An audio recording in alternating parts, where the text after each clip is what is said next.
Nenad Lalović, po obrazovanju mašinski inženjer, drugi je Srbin u Međunarodnom olimpijskom komitetu posle Borislava Stankovića, koji je počasni član.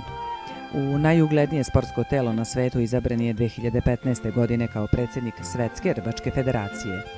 Dobio je 77 glasova od ukupnih 83.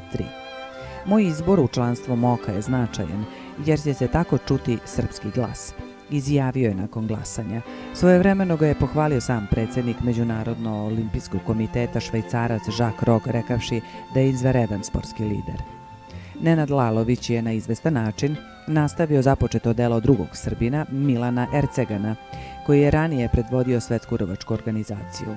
Kao što je obećao, uspeo je da se rvanje, najstariji olimpijski sport, vrati u program olimpijskih igara 2020 u Tokiju. Svoju veliku bitku najavio je sljedećim rečima: to je kada bi se u automobilizmu odrekli Mihaela Šumahera.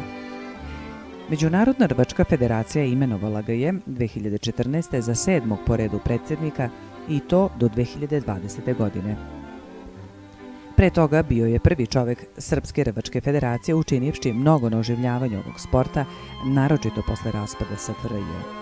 Međunarodni olimpijski komitet mu je inače poverio da ga predstavlja u Svetskoj antidoping agenciji.